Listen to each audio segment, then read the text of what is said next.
Greetings and salutations. Welcome to another episode of 365 Days of Gaming. I appreciate you taking out time to check out this video. Do what the thing says on the screen. Greatly appreciate it, so thank you in advance. But let's get into it. Now, today's game is a really important game, even though the game itself isn't the greatest. But it's important for me because it's the game that let me know that combat sports was a real thing. So, 90s kid, martial arts fan, everything martial arts related, Ninja Turtles, Power Rangers, action movies, Bloodsport, like all of those things, right? Bruce Lee, give me all of that. But I didn't know that outside of like movies like Bloodsport, that there were actual full contact, combat sports style tournaments going on. I thought it was just boxing was the only combat sport, basically. There was no full contact martial arts. And then I went into Blockbuster one day and I saw this game for the PlayStation, and it was called K1 Revenge. Now, I know I'm dating myself by talking about going into Blockbuster, but that's what had happened, so that's what I'm gonna tell you about.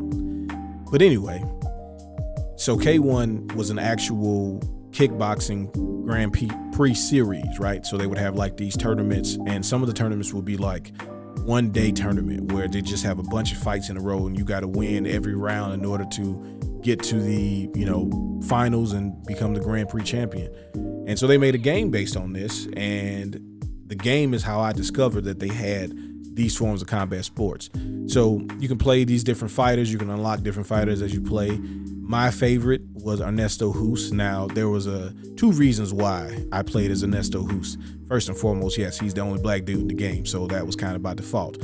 But also, he does a little jig, a little shimmy whenever he wins, and I thought that was hilarious. So I want to play the guy who does a jig after kicking you in the side of the head.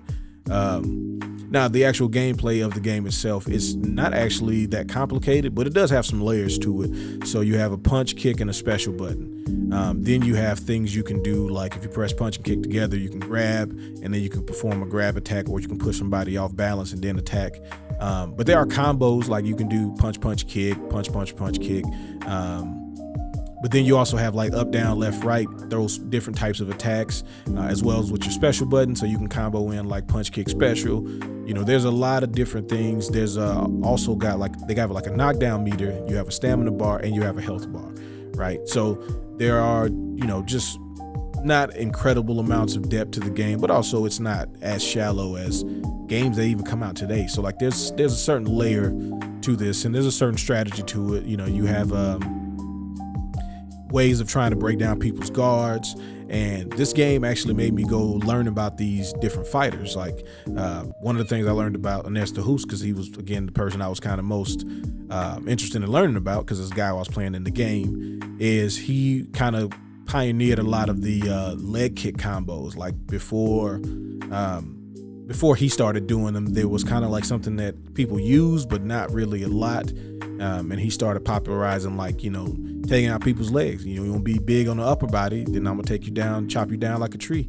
And that was really cool to learn, that these dudes were doing all of these very innovative things in combat sports, which was still like not even in a real infancy, like just very niche, more niche than it is today, obviously, but virtually unheard of. Like I didn't know anything about any of this stuff, and I wouldn't see this on ESPN or any of the ways I had to access sports. So this was kind of eye-opening for me in that front. But also, it's a fighting game, and I like fighting games, so I actually rented this game a few times. It can be, very tough if you put it on higher difficulties. The versus mode is just going to be who can get some of the better hits on each other, or who messes around and gets kind of staggered. Because there are things you can do, like if you counter someone at the right time, you can stagger them, and you can have follow-up hits. So it was a pretty decent game, but like I said, the most important thing about me playing this game was it opening, my eyes to the fact that there were real pro athletes out here who were the best at,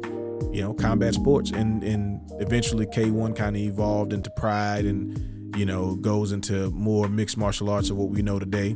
So this was like watching the beginning of it and kind of learning about it, at a very young age. I was probably like 10 or 11 when I played this game. So that just kind of gives you an insight to how some of my interests kind of overlap, and they always kind of met in the middle with video games somehow or some way.